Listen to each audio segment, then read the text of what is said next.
Panasonic launched the GH5 over 5 years ago, helping set off a mini vlogging boom and confirming the potential of mirrorless cameras for video.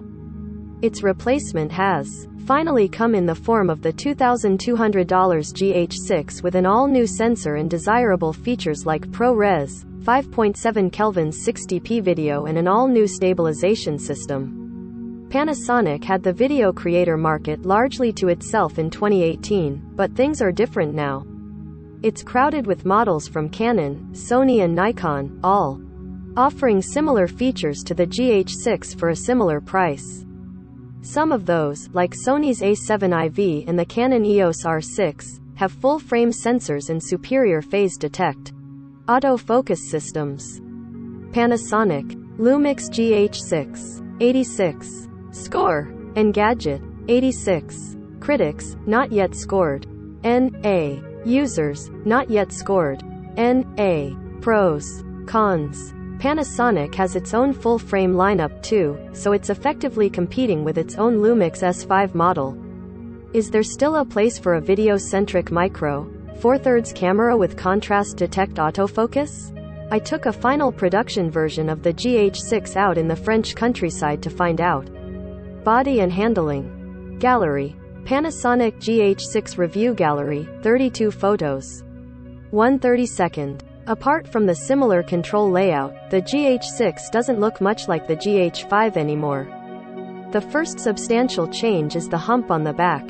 It accommodates both a multi-angle articulating display and an active cooling system with a fan and vents for continuous video shooting at high video resolutions.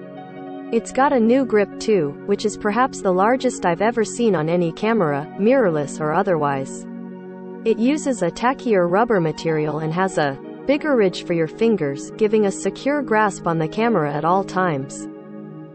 All the buttons and dials are in roughly the same spots, save a few exceptions.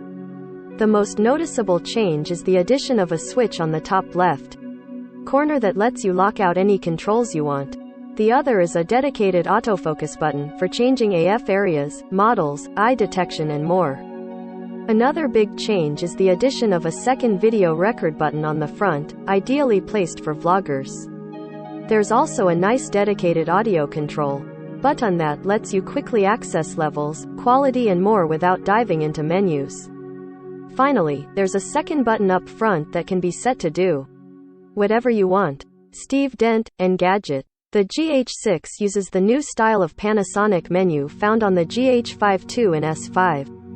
It's among the easiest to use of any mirrorless camera, with logical categories and not too much scrolling needed. Plus, it can be operated by touch or using the buttons and dials. As mentioned, the GH6 has a fully articulating 1.84 million rear touchscreen, as you'd expect, but it borrowed a feature from the full-frame S1H as well. It tilts up by about 45 degrees, letting you keep it clear of the microphone and HDMI ports for vlogging or external capture. The 3.68 million OLED electronic viewfinder is as sharp as rivals, but the refresh rate is limited to 60 Hz. Since the GH6 is primarily designed for video, that's not too big a deal, as higher EVF frequencies mostly help action photographers. With the introduction of ProRes and ProRes HQ, internal data rates can hit up to 1.9 gigabits per second, 237.5 megabytes per second. To that end, the GH6 now has a high-speed CF Express slot, along with a US2 slot. The drawback of having one very fast card and one very slow card is that you can't back up ProRes, or 800 megabits per second all IH.264 video, to the SD card. That could be a problem for videographers that absolutely require a backup when shooting video for weddings and other live events. Steve Dent, Engadget.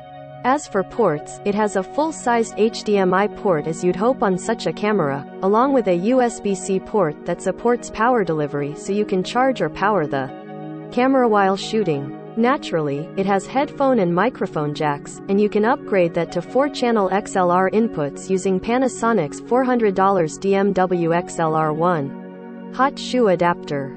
Overall, the GH6 is a well-designed and great handling camera, particularly for video. Key settings like audio levels, video resolution and autofocus are easy to change and monitor. There are a few drawbacks, though. It's heavy for a micro four thirds camera at 823 grams, and the battery life isn't great either. It's rated for just 350 still images on a charge, compared to 400 on the GH5 with the same settings, and about an hour of continuous 4K shooting. On one of our shoots, however, it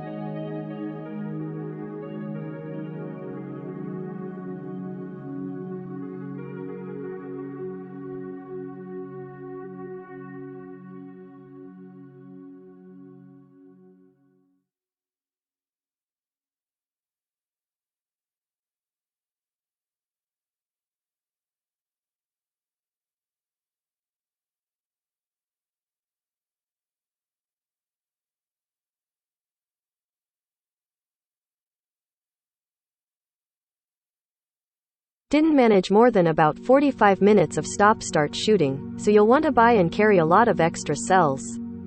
Video. Just like the GH5, the GH6 is a video creator's camera above all. For that, it's better than its predecessor in nearly every way, from resolution to stabilization to dynamic range. The GH6 can shoot 5.7 kelvins all the way up to 60 fps, DCI 4K up to 120 fps and 1080p at 240 fps. As with other Panasonic cameras, it supports anamorphic shooting up to 5.7 kelvins. That lets you use lenses from Vazen, Sirui and others and get those dramatic J.J. Abrams horizontal lens flares. 10-bit video with billions of colors is available for most of these formats, with an intraframe I mode for easier editing and long GAP-L mode, both with H.264 and H.265 codecs, to conserve space. Steve Dent, Engadget. It also supports 12-bit ProRes and ProRes HQ, formats that gobble card space but are easier to edit than MP4. You can only shoot 5.7 kelvins 25p ProRes video for now, but ProRes DCI 4K and Full HD are coming later via a firmware update. Raw output at up to C4K, 4096 by 2160, 120p to an external Atomos Ninja V recorder will also be introduced down the road. The 5.7K ProRes footage allows for crisp downsampled 4K footage or cropping where needed, while delivering the best possible quality with minimal compression and 12-bit soft color. It'll also play in real time on a decent editing computer, but you'll need lots of storage space. The file sizes are massive. Meanwhile, 4K at 120 fps is a big plus for dramatic slow-mo. Unlike with rivals, there's no cropping or drop-in sharpness at those higher frame rates, and 10-bit video is available. The only downside to 120p is that a feature called Dynamic Range Boost isn't supported. So what is that? Rather than dual native ISO like the GH5, the GH6 has Dynamic Range Boost. It combines high and low gain readouts to deliver extra dynamic range at ISO settings over 800. With the feature turned off, dynamic range is a bit below the GH5, and when enabled, it's a full stop higher. The GH6 is also Panasonic's first non-professional camera with full V-Log, not hobbled V-Log-L. With all that, video quality is outstanding, particularly in demanding, contrasty scenes. It's sharp, colors are right on point, and the extra stop of dynamic range over the GH5 gives editors more room to dial down bright scenes and amp up shadows in post-production.